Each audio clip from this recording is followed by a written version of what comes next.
The broadcast is now starting. All attendees are in listen-only mode.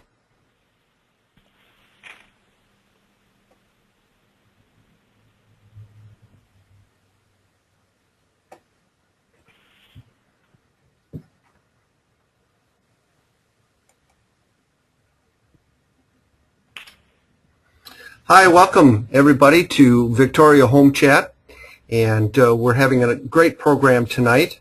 I want to welcome everybody from around Victoria and surrounding areas. My name is Bruce McCallum from DFH Real Estate, and tonight we're going to be listening to a great program. But before we get in there, I want to tell you just a little bit about this webinar. It was a couple months ago that I came up with a program called Victoria Home Chat, thinking that it would be a great idea to have one source that people could go to for various information topics devoted to real estate. And so I came up with this idea, and I decided to invite guest speakers. And tonight we're going to have Mike talk to us about a topic about earthquakes. Victoria Home Chat is all about helping home buyers and sellers. This is not a sales pitch type of a webinar. It's more of an info webinar. We're going to have interaction. We're going to have information sharing. And during the program, at the end of the program, we're going to have live Q&A. So keep your pencils nearby and write down those questions that you might have after we're done. Victoria Home Chat is a weekly series. We have these webinars every Thursdays at 8 o'clock, which I think is a good convenient time. And a little bit of housekeeping. If you do have a question, type in the empty box. On the screen you should see an image of the question box, and that should appear on the right side of your computer screen. So you can type in your questions there. It was about, I think it was about a month and a half ago or so that I met Mike. He came over to the DFH office, DFH Real Estate in Victoria, and he gave a talk about his company QuakeSafe and what did they do, and I found it really, really interesting. And this is why I chose him to join us tonight. I thought that for a buyer, if you're a home buyer out there, the information that you're going to see tonight might help you in looking at a home. What should you look for a home that might withstand a quake or maybe have minimal damage? If you're a seller, the information tonight might give you some tips that could add value to your home. And who knows, if you did choose to use QuakeSafe to retrofit your home, it could add significant value. And just recently in a realtor meeting, we were talking about the impact of home insurance deductibles and how they are being raised for earthquake protection. And we might talk a little bit about that tonight as well. So this is a topic that, as I said in some of my announcements on Facebook and such, it's not a matter of if, it's a matter of when. And the more we can be prepared against a quake, I think the better off we're all going to be. So let's get Mike in here. Mike, you're there? I am here. Thanks. Okay, great. Okay, great. Well, listen, thank you very much for joining us, and thank you for your time, Mike. I really appreciate it. And I'm just going to hand it over to you. So maybe you can begin with just telling us a little bit about your background. That's great. I appreciate you having me here today, Bruce. As we talked last week, the opportunity to talk about earthquake safety is something that I'll never pass up. It's something that we're passionate about at QuakeSafe, and something that's always on our mind. A little bit of background about me. I'm an engineer and a chartered accountant. I moved to Victoria about 12 years ago. And like lots of people that move to Victoria or that are new to the area, earthquake safety was on my mind.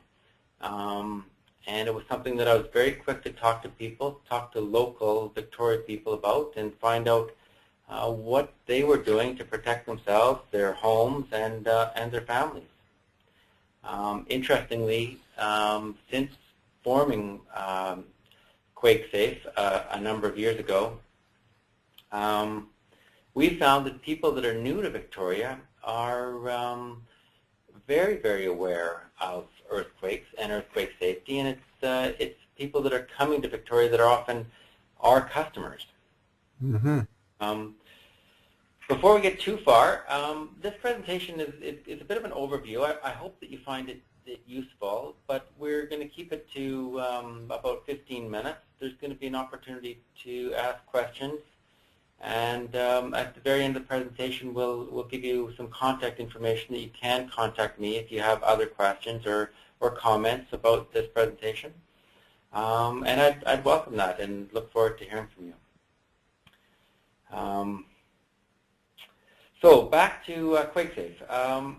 About 5 years ago, I'm in the business of pre-engineered structures, and about 5 years ago we got quite a spike in demand for what we call post-disaster construction. This is construction of buildings that must sustain earthquakes, and that revived my interest in the residential market and what people are doing to protect themselves.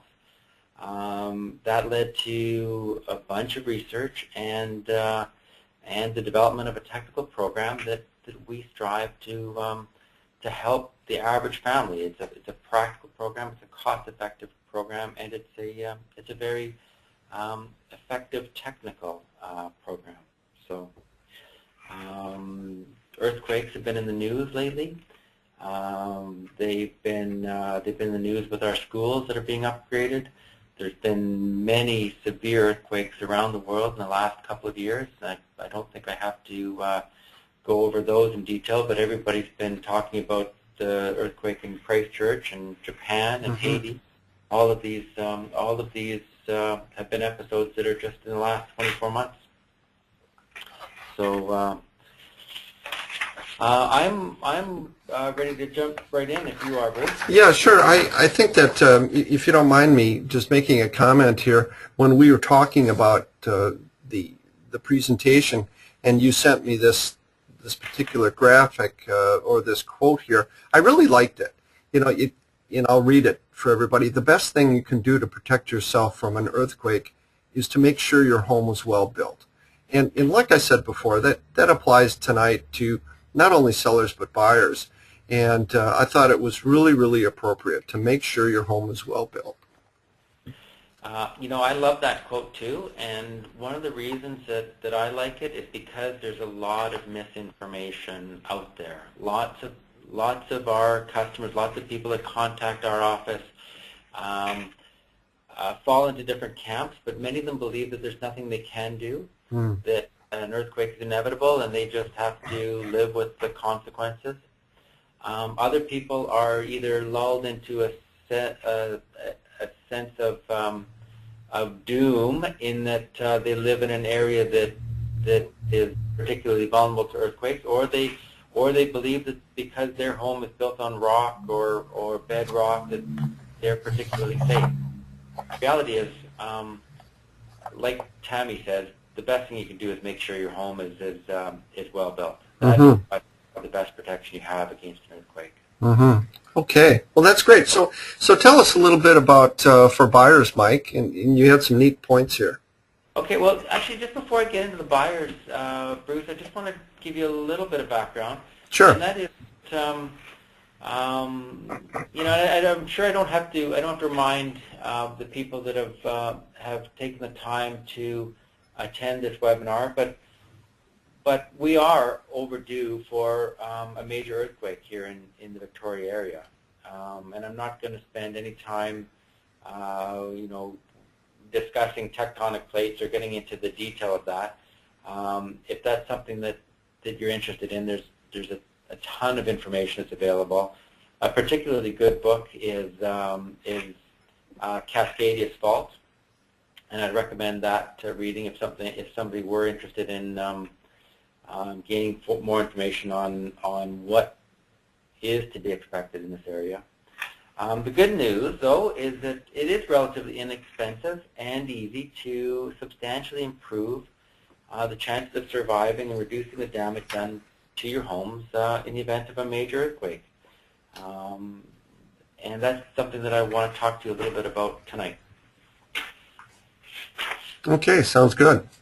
For buyers, obviously, knowledge is power, and to understand how earthquakes can affect homes can help you purchase the right home.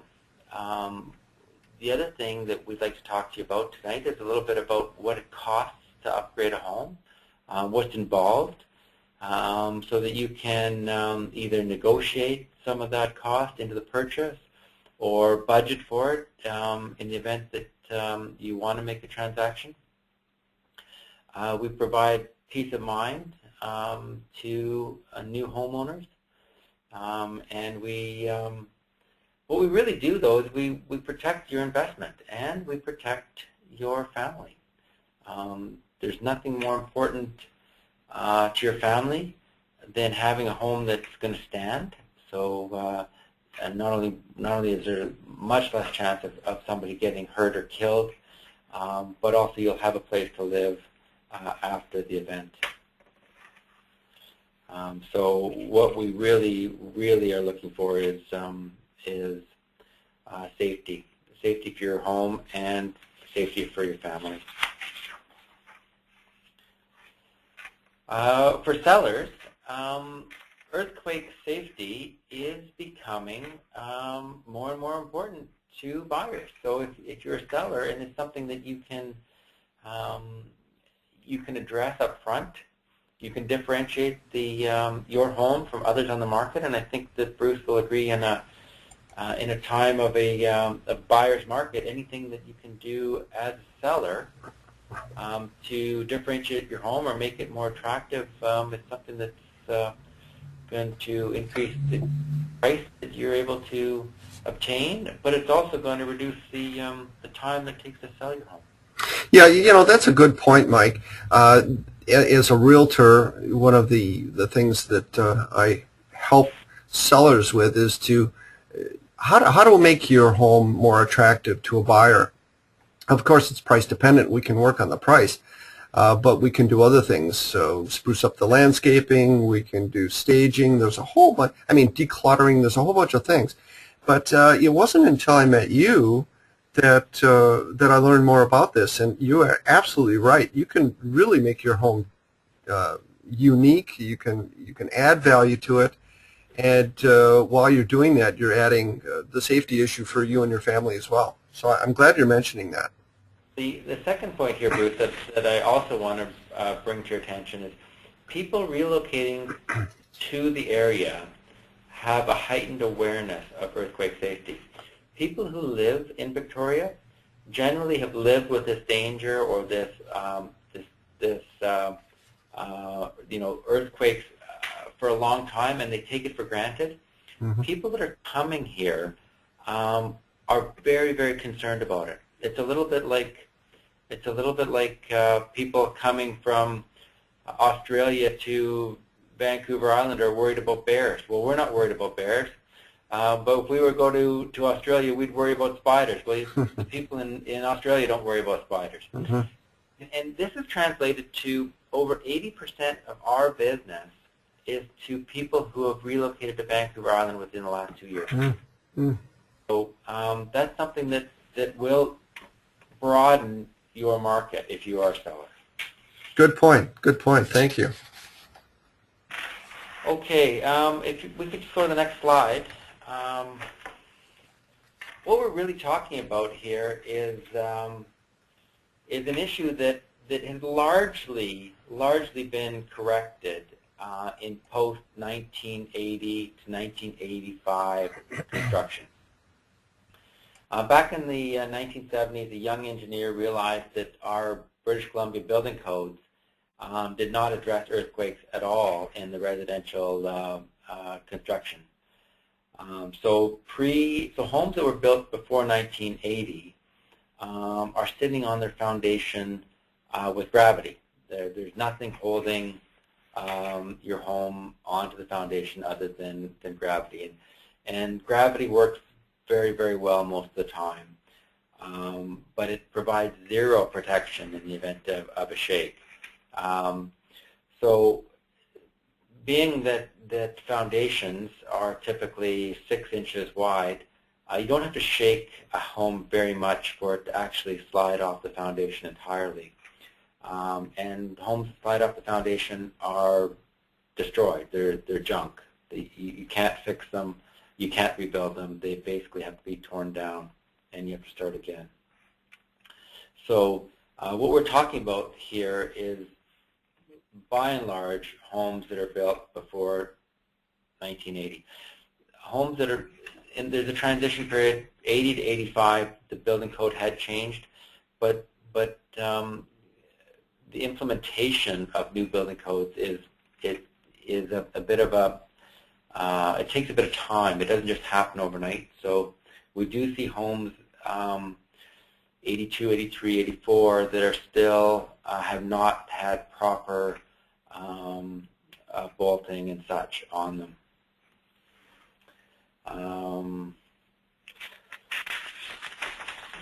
Okay, so the program that we've developed, it basically consists of 3 parts, and we'll get into those 3 parts in a minute. But before we do, I just want to sort of describe to you how we know that this program works. And we do know that it works because this program has been modeled after what they've been doing in San Francisco now for 20 plus years. And so we have real live examples of identical homes, and homes that are on the same street and have experienced the same seismic event. One that's been, in this example here, one that's been retrofitted and one that was not retrofitted, and the results were very stark. Mike, if I can just jump in here for a second, I'm looking at this image, and is on the right side where it wasn't retrofitted, is that a good example of how it looks as though the building is not only sliding but collapsing upon itself? It did collapse in this case. The building slid off the foundation, and the cripple wall collapsed, and we'll talk a little bit about cripple walls in a minute. These 2 homes were owned by an architect who had retrofitted one and had not gotten to the other one in time for the seismic event. And the dollars here are way understated now because this is a 20-year-old example. But I would imagine that you could pretty close to double those dollar figures to get what the actual costs are in today's dollars. So the damage to the home that was retrofitted might have been, I'm just guessing here, maybe some of the drywall and some of the... Yeah, there was some windows broken, some drywall cracking, some doors had to be realigned, and that sort of thing. Yeah, I mean, it didn't come out completely unscathed, but certainly livable, and the family carried on occupying the house, whereas the second home had to be torn down and obviously was condemned. And that's a really big deal. Yeah. It's a major event, and a significant number of homes become condemned. It's going to be very hard to find a place to live. Okay. Okay, so we'll move along to the next slide. Protecting homes against earthquakes. We don't want to spend a ton of time on this slide. This is just a little example of some of the components go into the construction of a home, and many of you may be familiar with some of these things. Some aren't. This slide is going to be a good resource if you want to look at your own home and just do a quick inspection to see what you've got and how that stands up to what we suggest. At the bottom of the slide, it does show what can happen to a cripple wall or a pony wall in the event of an earthquake. And this is one of the most important things that we do, is we reinforce that lower, in this case it's called a cripple wall. We also often hear it called a pony wall. Pony walls can be anywhere from about 1 foot tall to 6 or more feet tall. They can also be stepped, which is very common in Victoria, where it can be different lengths throughout the building. The foundation is stepped, and the pony wall adjusts to the stepped foundation. And we do have some examples of homes on the next slide, Bruce, that where we do have cripple wall failures. And again, these are examples of what does happen if a cripple wall fails. This is if the cripple wall is not sheared properly. And I particularly like the bottom right example, the photograph in the bottom right there of the pink house. Mm-hmm. It looks intact and it's standing, but the whole structure fell straight down almost 6 feet. And Wow. that house, even from the outside, looks as if it's fine, but it was completely destroyed and had to be taken down. So, Well, I'm looking at this, and I'm going to highlight it because maybe the audience can't see it as well. And tell me if I'm describing this correctly. This stair that I'm circling here, you notice how much higher it is than the actual doorway behind it. that's exactly right. You got it. That whole house fell behind the stairs. It fell 6 feet. So now, is that, like you said, an example of a cripple wall collapse, right? It actually fell off the cripple wall, and it went down maybe 5 or 6 feet. The cripple wall actually fails this way. I see. So the structure is designed to hold the house up in compression, and the design is very good in compression, but it's very weak in shear, which is the force that goes parallel to compression. So it collapses this way. Mm-hmm.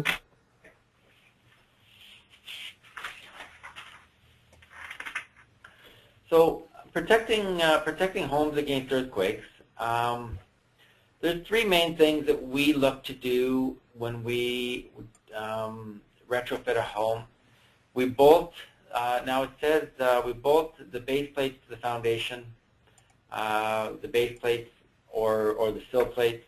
We shear the cripple walls, which is what we just saw what can happen if the cripple walls fail.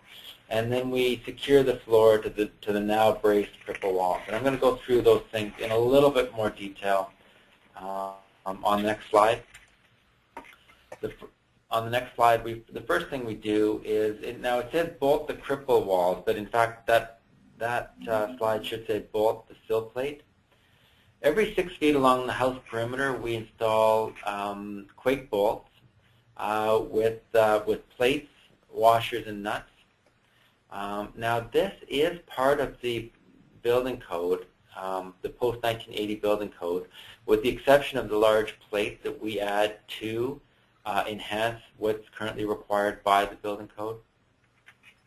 And the way we do this is we have special drills that fit into tight areas and are designed to penetrate concrete. We use a very hard epoxy. Our epoxy has approximately 25,000 pound upload capacity, and it sets fairly quickly, usually within half an hour. We'll cut into any drywall areas, replace the insulation, vapor barriers, and then we'll reinstall the drywall in front of the quake plate.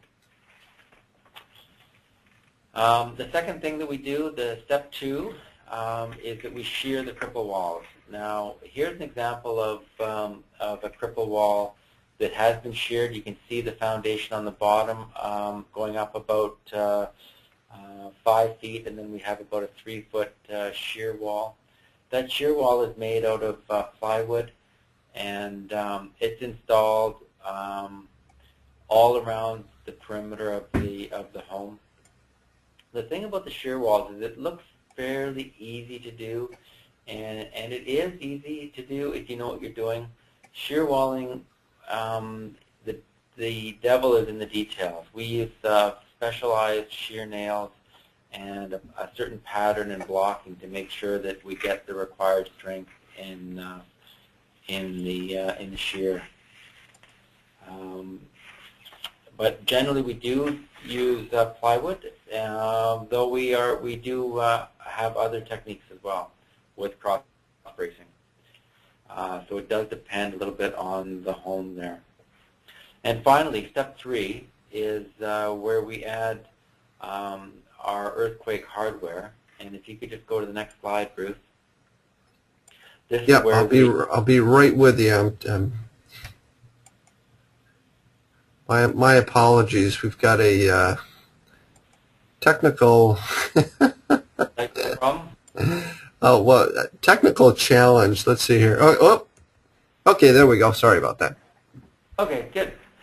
Yeah, and here's where we add the hardware. And this, what we're doing is we're securing the floor joist to the now properly secured posts and beams and cripple walls to make sure that everything above our now reinforced lower area stays in place. It stays put. And there is special hardware that we use to do that. And there are certain patterns that make that more effective.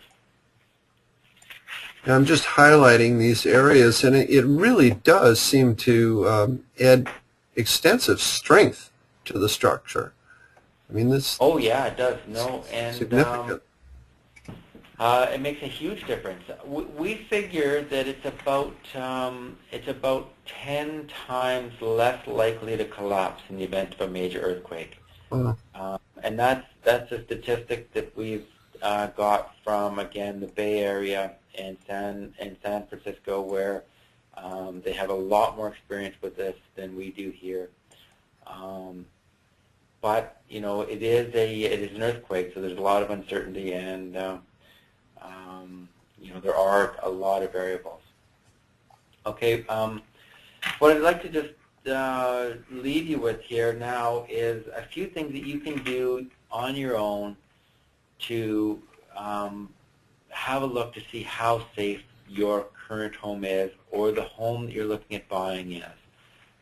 Obviously, we're quite happy to get involved and to help you out, but there's some things that you can do yourself that can give you peace of mind right away. One of the first things you can do is you can look to see if the sill plates are bolted. Many lower levels may be fully finished, but usually you can find a utility room or under the stairs, sometimes under additions or crawl spaces. You can have a look and see if the home is actually bolted to the foundation. And if it is, you'll see bolts sticking up out of the sill plate, and they should be properly secured with a washer and a nut.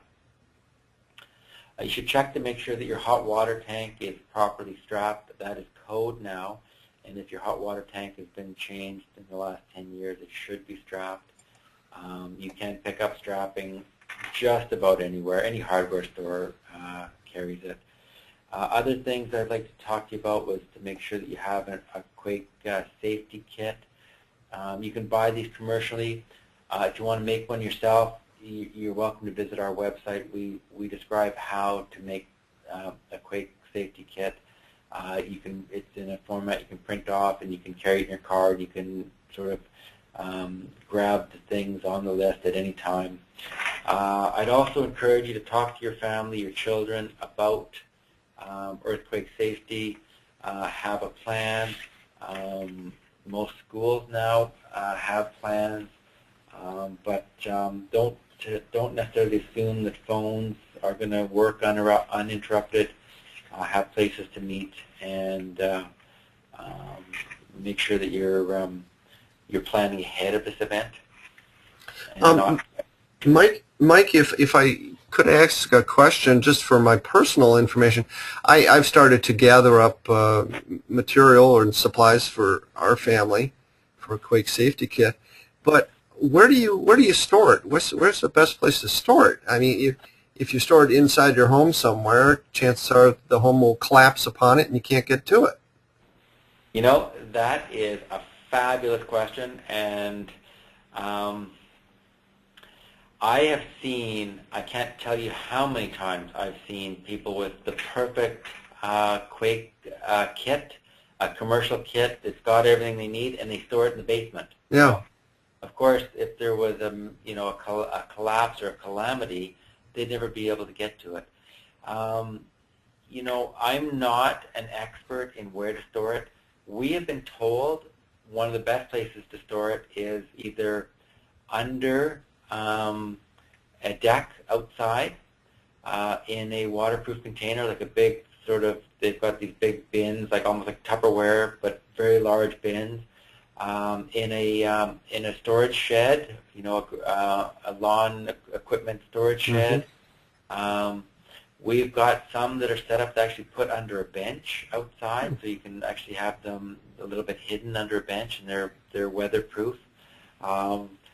We've seen them in closets, like in a closet off the master bedroom. I don't think it's a bad idea to have it there. It has to be somewhere that's handy, and somewhere that is relatively safe.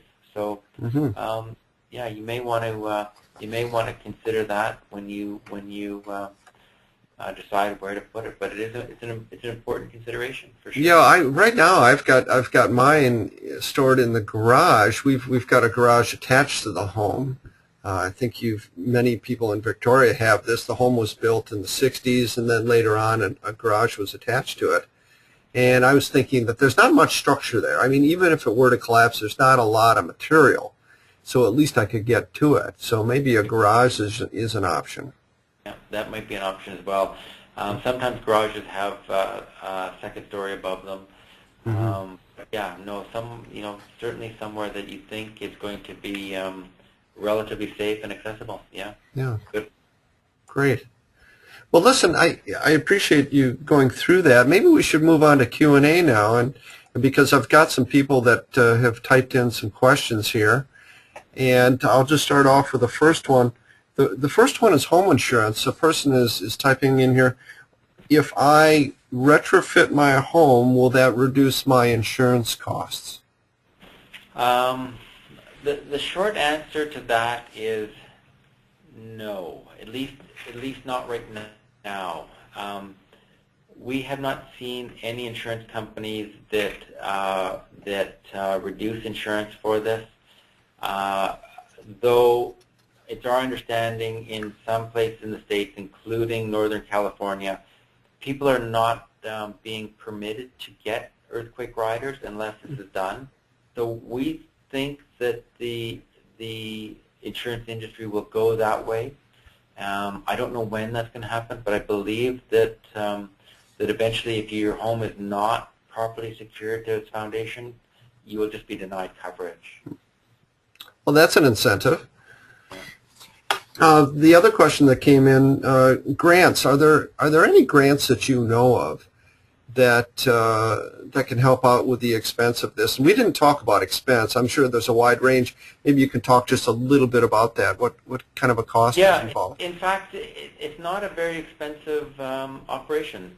Generally, we do full retrofits for between $3,000 and $5,000. I would say well over 80% of the homes that we retrofit fall between the $3,000 and $5,000 mark. So for the price of effectively a leather sofa, you can make your home 10 times more likely to survive a major earthquake. It's very affordable. And deductibles, I mean, if people are wondering, after the program, go take a look at your insurance policy. And perhaps your deductible might be 10%. Oh, at least.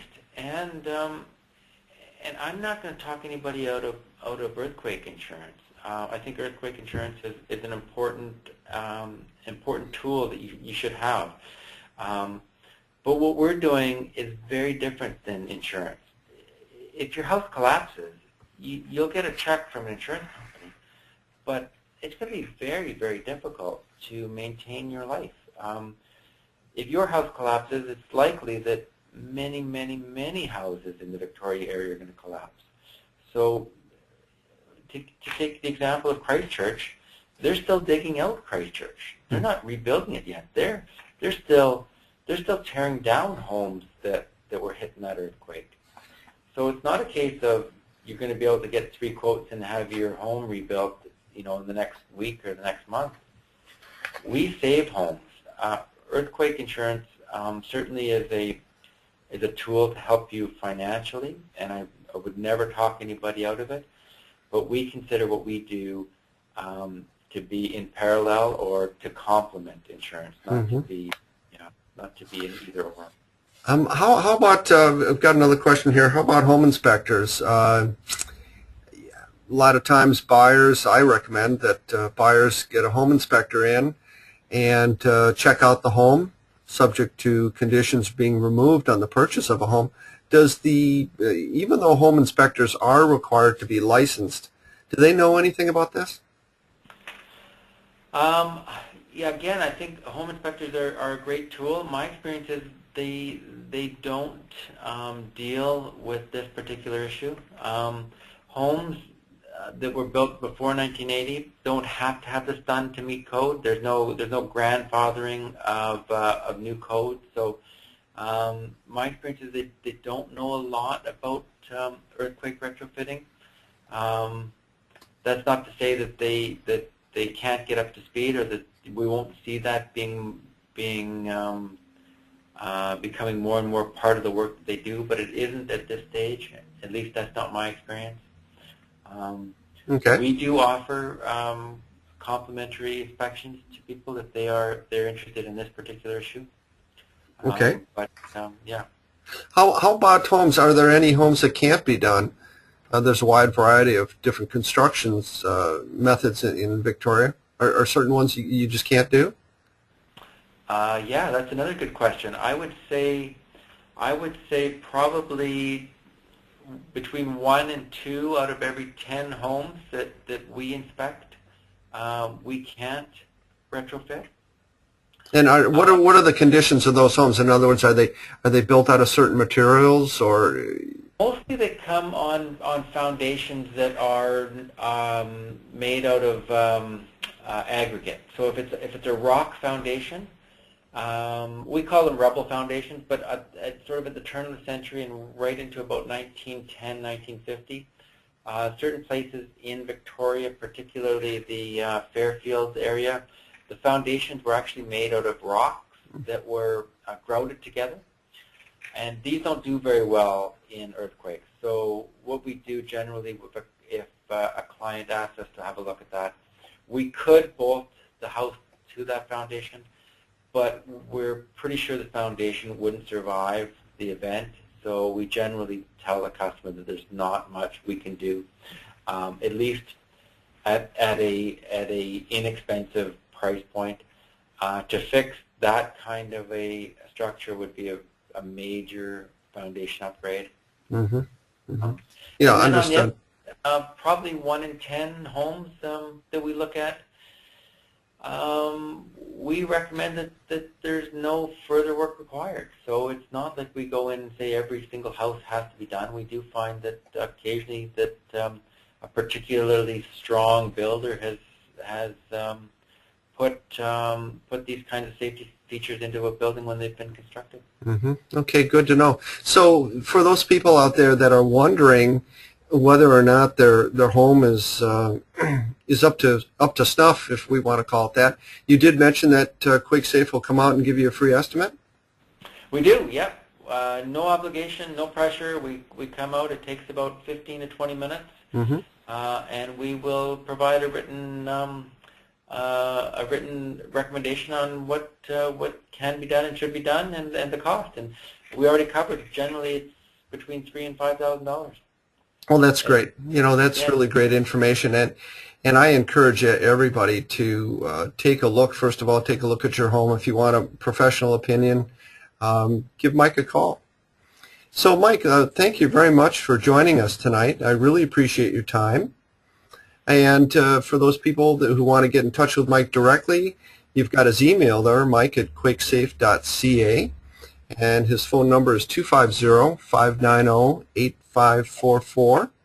And again, Mike, thank you very much for joining us tonight. Thank you, Bruce. The pleasure was all mine, and I really appreciate the opportunity to speak to your audience. Okay, good to see you. Okay, bye-bye. Well, that's it for another edition of Victoria Home Chat. I want to thank everybody for joining me tonight. Like I said, we're here to provide good information and tips for homeowners, home buyers, and home sellers. And the next webinar will be May 9th, Thursday night, always Thursday night, 8 p.m. And we're going to have a program, 5 things to know about home inspections for buyers and sellers. Home inspectors are a common sight for buyers. Sometimes for sellers who want to make sure that there's no hidden problems, we'll get a home inspector out there too. There's lots and lots of details that they go through. They're certified and they really know what they're doing, and perhaps you might learn a little bit next week. So until that time, thank you for joining us, and this is Victoria Home Chat. Good night.